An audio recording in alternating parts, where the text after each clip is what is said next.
Chapitre 17. Moquet avait le cauchemar. Savez-vous ce qu'est que le cauchemar? Oui, car vous avez vu ce monstre aux gros yeux assis sur la poitrine d'un homme endormi et haletant. De qui est la lithographie, je ne m'en souviens pas, mais je l'ai vu comme vous l'avez vu. Seulement, le cauchemar de Moquet, ce n'était pas un singe aux gros yeux, monstre fantastique éclos dans l'imagination d'Hugo et reproduit par le pinceau de Delacroix, par le crayon de Boulanger ou par le ciseau de Feuchère. Non, c'était une petite vieille habitant le village d'Aramon, distant d'un quart de lieue de notre château des Fossés, et que Moquet tenait pour son ennemi personnel.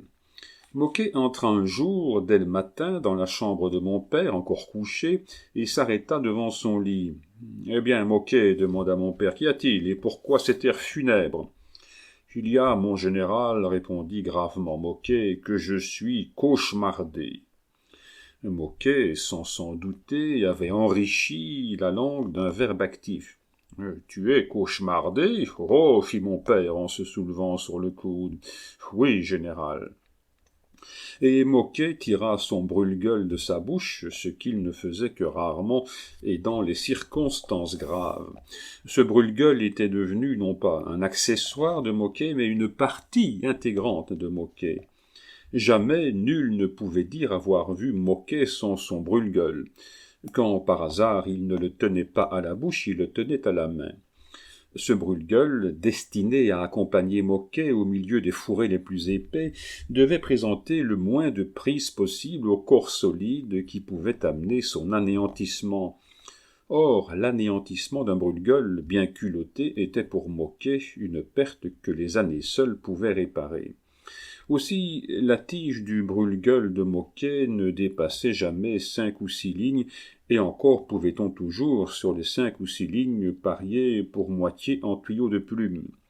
Cette habitude de ne pas quitter sa plume, laquelle avait creusé son étau entre les incisives de Moquet, avait amené chez lui une autre habitude qui était celle de parler les dents serrées, ce qui donnait un caractère d'entêtement particulier à tout ce qu'il disait, car alors rien n'empêchait plus ses dents de se rejoindre.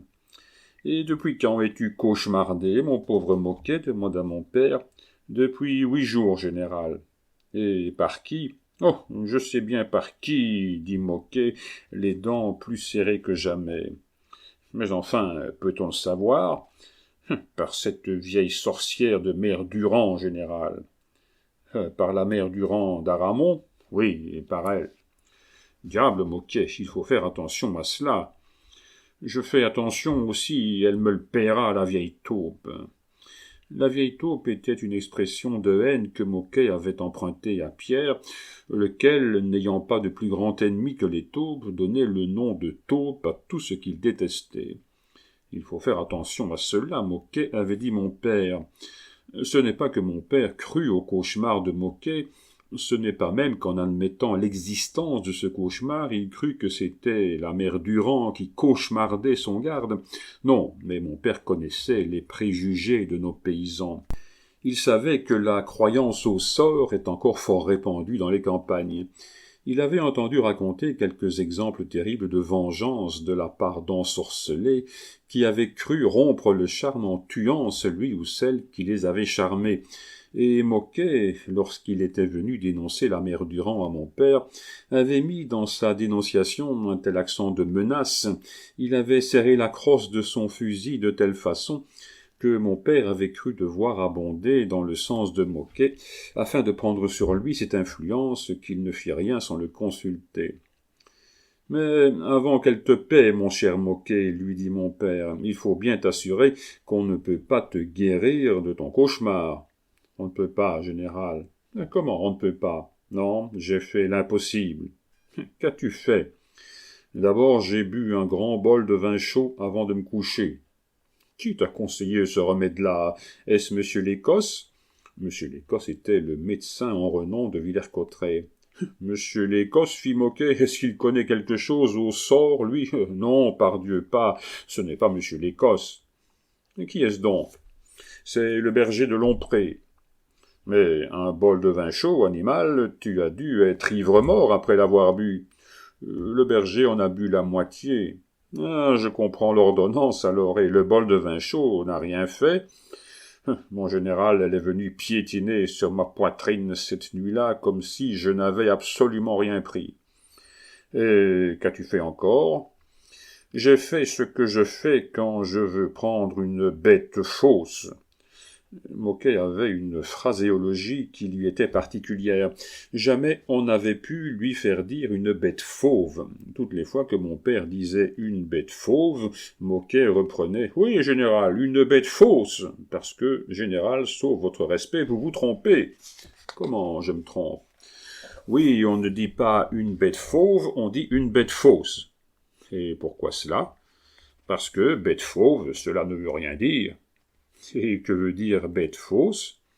Cela veut dire une bête qui ne va que la nuit, et cela veut dire une bête qui trompe, ça veut dire une bête fausse, enfin.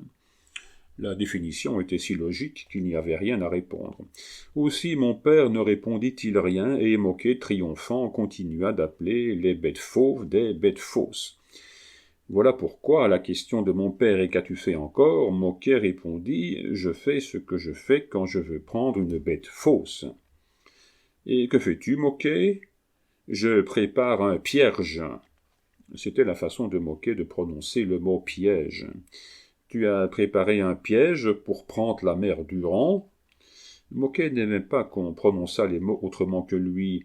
Il reprit « J'ai préparé un piège pour la mère Durand. »« Et où l'as-tu mis? À ta porte ?»« Ah, ben oui, à ma porte. Est-ce qu'elle passe à ma porte, la vieille sorcière? Elle entre dans ma chambre à coucher? Je ne sais pas seulement par où. Par la cheminée, peut-être. Il n'y en a pas. Et d'ailleurs, je ne la vois que lorsque je la sens, quand elle me piétine sur la poitrine. Vlan, vlan, vlan. Enfin, où as-tu mis le piège? Le piège, je l'ai mis sur mon estomac, donc. Et quel piège as-tu mis? Oh, un fameux piège avec une chaîne de fer que j'ai passée à mon poignet. Elle pesait bien 10 livres. Oh oui, 10 à 12 livres au moins. Et cette nuit-là? Oh, cette nuit-là, ça a été bien pire. Ordinairement, c'était avec des galoches qu'elle me pétrissait la poitrine. Cette nuit-là, elle est venue avec des sabots. Mais elle vient comme cela. Toutes les nuits que le bon Dieu fait. Aussi, j'en maigris que je deviens éthique. Mais ce matin, j'ai pris mon parti. Et quel parti as-tu pris, Moquet? J'ai pris le parti de lui flanquer un coup de fusil, donc. Ah, c'est un parti sage, et quand dois-tu le mettre à exécution? Oh, ce soir ou demain, général. Ah, diable, et moi qui voulais t'envoyer à Villers-et-Long. Oh, j'en fais rien, général. Était-ce pressé ce que j'allais faire? Très pressé. Eh bien, je peux aller à Villers-et-Long, il n'y a que 4 lieues, et être revenu ce soir. Ça fait 8 lieues dans la journée. Nous en avons avalé bien d'autres en chassant, général. C'est dit, Moquet. Je vais te donner une lettre pour monsieur Collard et tu partiras. Et je partirai, oui, général. Mon père se leva et écrivit à M. Collard. Nous dirons plus tard ce que c'était que M. Collard. En attendant, contentons-nous de consigner ici que c'était un des bons amis de mon père. La lettre était conçue en ces termes. « Mon cher Collard, je vous envoie mon imbécile de garde que vous connaissez. Il s'imagine qu'une vieille femme le cauchemarde toutes les nuits, et pour en finir avec son vampire, il veut tout simplement le tuer. Comme la justice pourrait trouver mauvaise cette manière de se traiter soi-même des étouffements, je vous l'envoie sous un prétexte quelconque. Envoyez-le chez Denrée de Vouty, qui, sous un autre prétexte, l'enverra chez Dulaulois, lequel, avec ou sans prétexte, l'enverra au diable s'il veut. En somme, il faut que sa tournée dure une 15aine de jours. Dans 15 jours, nous habiterons Antilly, et alors, comme il ne sera plus dans le voisinage d'Aramon et que probablement son cauchemar le quittera en route, la mère Durand pourra dormir tranquille, ce que je ne lui conseillerais pas de faire si Moquet demeurait dans les environs. Il vous porte une 12aine de bécassines et un lièvre que nous avons tué hier en chassant dans les marais de Valu. 1000 tendres souvenirs à votre belle Hermine et 1000 baisers à votre chère petite Caroline. Votre ami Alexandre Dumas. Post-scriptum, nous avons reçu hier des nouvelles de votre filleul aimé qui se porte bien. Quant à Berlic, il grandit d'1 pouce par mois et court toujours sur la pointe des pieds, les sabots n'y ont rien fait. Moquet partit 1 heure après la lettre écrite et 3 semaines écoulées vint nous rejoindre à Antilly. « Eh bien, lui demanda mon père, le voyant gaillard et bien portant, et la mère Durand ? Eh bien, général, elle m'a quitté, la vieille taupe. Il paraît qu'elle n'avait de pouvoir que dans le canton. » Maintenant, le lecteur a le droit de me demander une explication sur le post-scriptum de mon père et d'exiger que je lui dise ce que c'était que ce Berlic qui grandissait d'1 pouce par mois et qui courait sur la pointe des pieds sans que les sabots y fissent rien.